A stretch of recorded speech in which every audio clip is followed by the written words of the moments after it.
Hello and welcome to another interesting episode of your program, Infrastructure Weekly. I am your host, Ajibola Onwuchekwa. In today's episode of the program, we'll be taking you around the project sites under the infrastructure revamp agenda of the Muhammadu Buhari administration. We'll be back after this time out for more on the program. Stay tuned. Coming together of opportunities, and this is what infrastructure is the backbone of development, which explains the Buhari government's effort at bridging the facility gap.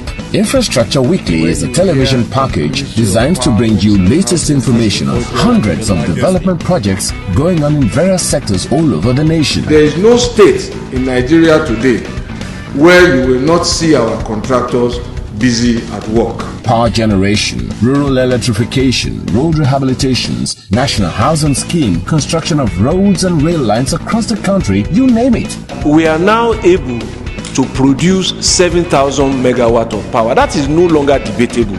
Infrastructure Weekly is Nigerians working together for a better Nigeria. So be better informed to take better informed decisions. Watch Infrastructure Weekly, showing on Channels Television Thursdays 2:30 p.m., NTA Network Wednesdays 5 p.m., and QTV News Fridays at 8 p.m. Infrastructure Weekly, making development known. Thanks for staying tuned. We start from the road sector today, and specifically the Oshodi-Oworo-Shoki-Ojota Expressway, which is the major link road to the nation's busiest seaports of Apapa and the Tinkan in Lagos State. The 32 kilometers road has been in a state of disrepair over the past few years due to neglect by previous administration and failure to expand when it was recommended in 2015. But today, the road is getting the required attention through another initiative of the Buhari administration known as the tax incentive model, which gives tax break to companies who will expand on infrastructure and will later be deducted until finally defrayed. The major partner of the Buhari administration in this venture is the Dangote Group, a move the Minister of Power Works and Housing, Babatunde Fashola, said will be extended to ensure the nation bridges its infrastructure deficits. He also added that the road will also be the first of its kind with concrete pavements, which will ensure that it lasts for between 45 to 50 years. Join us on the journey of the flag-off of the vital economic road. This is the Apapa Oshodi Oworo-Shoki-Ojota Expressway. It was the pride of the nation upon completion after a 3-year period between 1975 and 1978, with 3 lanes in each direction in its main carriageway and 2 lanes in its service lanes. It serves as the major connection between the east and western senatorial districts of Lagos State, but essentially is situated in Lagos Central Senatorial District. It is also the major road that evacuates goods and serves the nation's busiest seaports of Apapa, Tinkan, and the Murtala Mohammed International Airport. Following use over time, the road had fallen into a state of disrepair, with it being in the news due to the gridlock created by heavy-duty vehicles who have taken over several roads in Lagos due to the absence of an alternative to the road. With the promise by the federal government to ensure that such roads gets the required attention and the award of the contract earlier in the year, Minister of Power Works and Housing Babatunde Fashola says it is the fulfillment of the change agenda by President Muhammadu Buhari. this road and this Tinkan Island port was built between 1975 and 1978. At that time, in 1978, I was 15. Now, 40 years after, this road has not expanded. It has not been reconstructed. It has just always been patched and moved on. But it takes one man's commitment, one man's good heart, one man's goodwill and determination to make the kind of investment that is now being made here. It is President Muhammad Buhari. He added that the reconstruction of the 32-kilometer road will be on solid concrete pavement devoid of asphalt, which will ensure that the road lasts between 45 to 50 years before deterioration and with minimal maintenance costs. On behalf of the President, I am happy to come here today to announce the flag off of the construction of this road from Creek Road through Liverpool Road, joining all the way to Tinkan and all through to the toll gate in Oroshoki. That construction is supposed to take 2 years. But the Dangote Group promises us that in a period less than that, they will do their best to finish it and ease this pain. And Alhaji Dangote will come and speak to that more. Now, when we started the procurement process sometime this year, this government is building the foundation that will release the economic prosperity and the employment issues that all of us are talking about. For his part, the partner of the federal government on the project, the president of the Dangote Group, Aliko Dangote, the project will be delivered before the 2-year period specified for its completion. A new dam that will alleviate the sufferings of Nigeria, especially companies that have lost so much revenue as a result of the state of all this road network, which they were built over 40 years ago. I'm sure more than 60% of the people standing here were not born at that time. Permit me to also assure you, Your Excellency, that DIL will restore hope and the economic power of this business hub. On completion, I'm very, very positive that the revenue of not only the Nigerian Port Authority, all our own revenues will quadruple. So it is very important road. We will make sure we pay attention to it. In their separate goodwill messages, the Lagos State Governor Akinwumi Ambode, the Senate Committee Chairman on Works Kabiru Gaya, and the Senator representing Lagos Central Oluremi Tinubu, they commended the federal government for the decision to attend to a pressing need which should have been addressed a decade or more earlier. That means we are going to excavate everything all the way from Apapa to Oshodi, Oworoshoki, and Ojota Expressway and actually reconstruct it using the concrete platform rather than using the asphalt that is normally used. And you know, because Lagos is below sea level, when you use asphalt mostly, in 7 years, 8 years, those things wash away because we are actually underwater. So the concrete template is what is being experimented here to give us a long-lasting solution to this Apapa gridlock, and this road will last for more than 40 years. It's highly cannot be overemphasized. This is a major route. We just came in now within the short stop of about half an hour. It took us, there are so many vehicles fine line. Therefore, this kind of concrete road, I would advise the Honorable Minister that for all our future roads in swamps areas to be done by concrete road.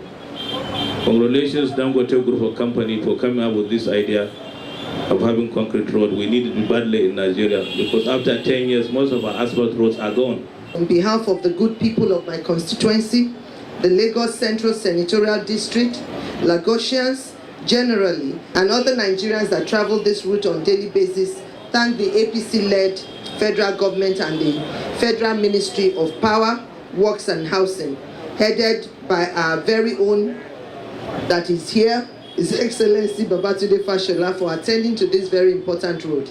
It will reduce the stress of commuting for us all. Lastly, I must also appreciate Messrs.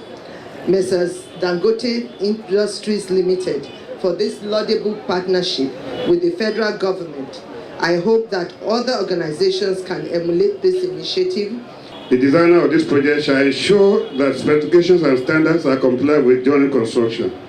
We designed a concrete paved road with stone base and adequate drainage with street lighting. Concrete road construction is presently being pioneered in Nigeria by Dangote Group, which initially may cost a bit more, but will have a minimum maintenance cost. A properly constructed concrete road has been known to last for more than 40 years as compared with 25-year design lifespan of asphaltic concrete road. While I congratulate the government of Nigeria through the Honorable Minister, I wish Mr. Dangote Group successful project. For members of the Residents Association and other stakeholders within the corridor, the road project could not have come at a better time.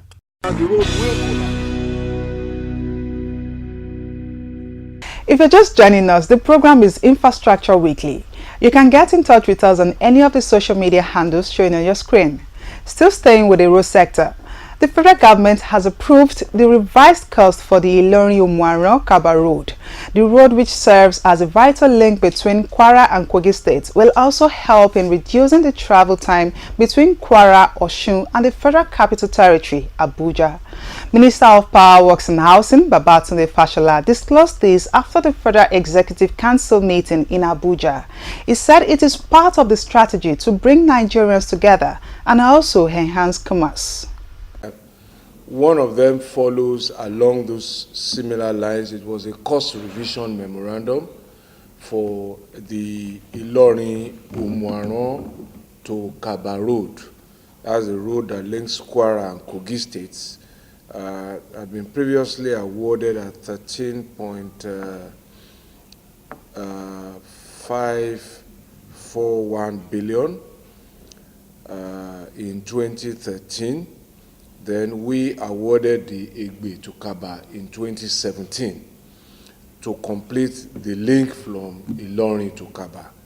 So we now have cost revision from the previous award of 2013 because of exchange rate, price fluctuations, and all of that. So it's gone from 29.951 billion to 43.492 billion. So it's a variation of 13.541 billion. The second contract that we presented in memorandum to council, which was also approved, was for the Udukpani junction to Akpet Central in Cross River State.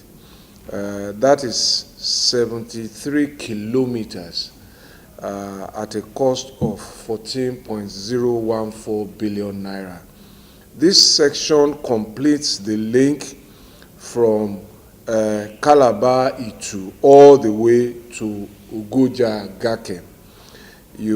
If you have followed the development, we have Julius Berger on the Calabar Itu section. We have Sematec on the Ugep Alesi section, and we have PW on the Ikom Mbok section, and Wellstone on the Ugoja to Gakem. So it was Udukpani to Akpet that had no contract, and that's where you have reported in the past that some petrol tanker trucks and stuff had been stuck. So that contract has now been awarded, and hopefully as we head into dry season now, reconstruction work will start there and continue along the entire length. Let me also use this opportunity to say that we have gone round during the rainy season, and we've identified roads that have been damaged as a result of the rainy season. So subject to funding now, we have a plan. This is what is done everywhere to repair, rehabilitate, reconstruct over the next 7 months to May next year when there is dry weather. So you should see us across the various places where flood has done some damage, trying to rebuild and to repair.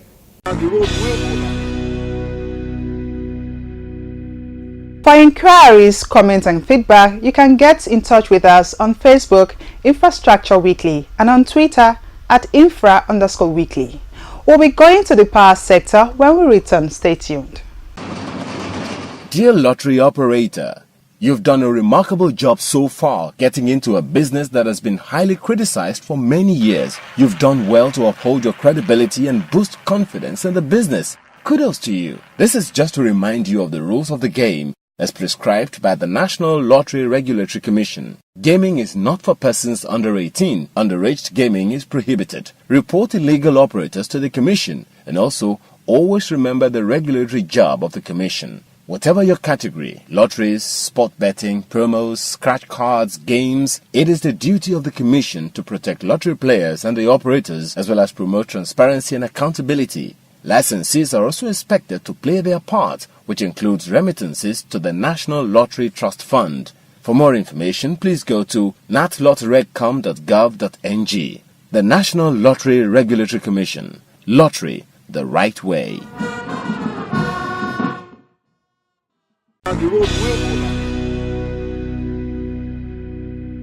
Thanks so much for staying tuned. Now to the power sector, where the federal government, through the Nigerian Electricity Regulatory Commission, has disclosed its readiness to deploy a new meter acquisition for electricity consumers around the country. This was disclosed by the chairman of the Meter Asset Provider Tax Team, Shatima Abdul Quadri, while speaking at the West African Power Investment Conference in Lagos. The Nigerian Electricity Regulatory Commission is working to grant a 15-year license to meter asset providers to speed up metering across distribution companies in the country. The chairman of the Meter Asset Provider Regulation Tax Team says the scheme will help close the metering gap, improve billing and enhance customer satisfaction. There will be sufficient resources to close the metering gap because this is an injection of resources. It's like a tariff increase, so to speak. Not for the energy part, but there will be an additional injection of revenue. It will increase transparency and accountability. There will be reduction of losses and revenue assurance for the utilities. It will enable the functional electricity market because we can have contracts in place that work, and the whole sector will lead to creation of jobs and the reduction of poverty. One of the keynote speakers asked that the Meter Asset Provider Scheme is a great initiative. He says all stakeholders and relevant parties must work together to aid the realization of the aims of the scheme. The Meter Asset Provider Scheme is set up to help bridge the gap, the metering gap in the industry. It requires the collaboration of the DISCOs and the meter asset providers because the meter asset providers can't do it on their own. It's very, very different from, buying a mobile phone and just adding a SIM card. There is actually an order fulfillment process. There are prerequisites that must happen before a customer can get a meter. His tariff class and everything needs to be checked. The readiness of the property needs to be checked before the meter is actually fulfilled. And still on power sector, the federal government has assured Nigerians that the power distribution and supply will improve month on month. Minister of Power Works and Housing, Babatunde Fashola, disclosed this while speaking in Abuja. He said the federal government has a 10-year power distribution enhancement plan, which is already in top gear, with 296 projects scattered all over the country. For over 10 years, many communities in Nigeria had witnessed an epileptic power situation that placed them in darkness.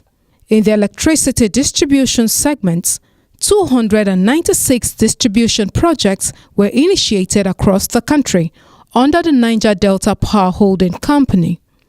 Although initiated by the previous administration, the Buhari-led federal government has in the last 3 years of governance ensured that these projects are completed to enhance the spread of electricity supply to many consumers. By approving the payment assurance guarantee, the collection of the generation companies has reached 80% from 20%. Go and ask any one of them.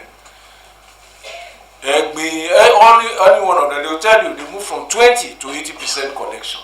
That's progress. Our desire is to take them to 100%. The purposeful leadership and direction given to the power industry by the presidency and Minister of Power Works and Housing, Babatunde Fashola, has resulted in the completion of 40 distribution projects in the last 3 years under the Niger Delta Power Holding Company. In addition to the operation and maintenance of the power plants, which we have about over 3,000 megawatts available, we are also involved in countless distribution projects.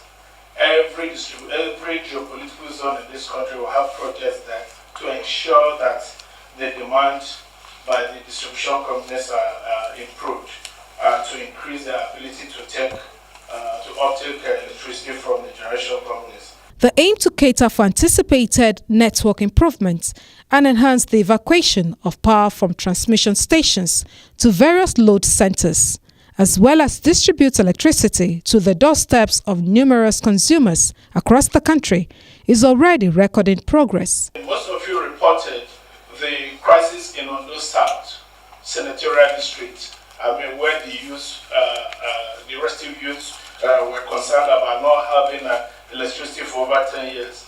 Immediately again, the federal government, through the support of the federal government, we've gone to the Ondo South Senatorial District. In fact, by the end of this November, we should complete all the distribution projects we have there in the Okitipupa area and a larger area. We have the projects are well on course. You can go and check. Very soon, those projects will be completed. So throughout the country, we are doing everything to ensure that we improve the capacity of the discos to take more power from the existing generation. Distribution or end-user tariffs reflect cost of the entire value chain for the Nigerian electricity supply industry, beginning with fuel for generation plants, onto wholesale generation, through to transmission, distribution, metering, billing, and finally to the consumer. Until customer choice is introduced, the end-user tariffs will be regulated in order to protect the interest of consumers. The Nigerian Electricity Regulatory Commission is working to ensure that prices are cost-reflective and also that losses are reduced. These all have to be aggregated and put together based on the parameters I mentioned. One, reducing cost, reducing inefficiency in the network. Commercial losses, theft is also very, very important. So when we put all this together, we'll be able to enumerate number of customers. I'm repeating myself now just to take it home. That we want to know the number of customers out there. We also want to make sure you have metered before we give you the final, what I would call price of electricity. We're working on it, and it will be good for everybody. As distribution is being boosted through over 100 injection substations, a distribution expansion program to be funded by the federal government is now at an advanced state of procurement. Although there are still people yet to be reached and challenges due to disruptions from time to time, and people who also need meters, it is indisputable that the federal government has delivered on incremental power.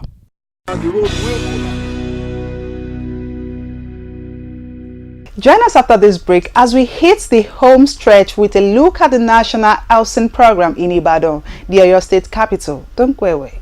Coming together of opportunities, and this is what Infrastructure is the backbone of development, which explains the Buhari government's effort at bridging the facility gap. Infrastructure Weekly is a television package designed to bring you latest information on hundreds of development projects going on in various sectors all over the nation. There is no state in Nigeria today where you will not see our contractors busy at work. Power generation, rural electrification, road rehabilitations, national housing scheme, construction of roads and rail lines across the country, you name it. We are now able to produce 7,000 megawatt of power. That is no longer debatable. Infrastructure Weekly is Nigerians working together for a better Nigeria. So be better informed to take better informed decisions. Watch Infrastructure Weekly, showing on Channels Television Thursdays 2:30 p.m., NTA Network Wednesdays 5 p.m., and QTV News Fridays at 8 p.m. Infrastructure Weekly, making development known. We hit the home stretch today with a promise from the State Project Coordinator in Oyo State at the site of the National Housing Program site in the Akinyele Local Government Area site in Ibadan on the completion date of the projects. Mosumade Odunsanya, who spoke to Infrastructure Weekly, said the project is on course and will soon reach its conclusion following the delivery of more than 70% of the site, with mainly civil works and the story building blocks of flats, the ones to finish up majorly. The State Coordinator of the National Housing Program for your state, Mosumade Odunsanya, who has been on it since the commencement of the program in 2016, said it is designed to serve as a pilot to have more sustainable and mass-produced houses available to all Nigerians. He expressed satisfaction with the level of work done so far on the site by the contractors engaged by the Ministry of Power, Works and Housing. He said from all indications the project will be completed on schedule, with some of the houses already handed over to the ministry by the contractors. 2 contractors have fully delivered. That amounts to 8 units out of the whole 24 units we are expecting. Other contractors that are still working requires finishes and painting. They are about the last threshold of the project.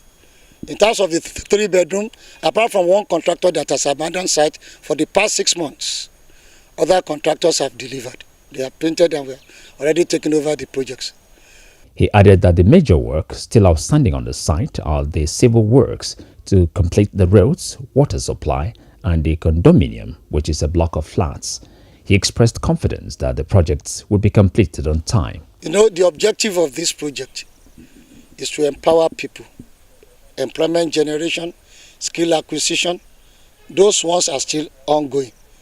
Apart from the laborers that have no skill, some of them have even started learning some skills on the project. So far, so good. We have employed over 4,500 people on this site to date.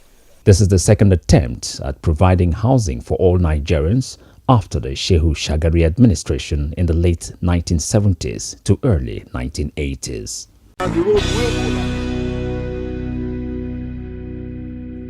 That will be all on this week's edition of the program.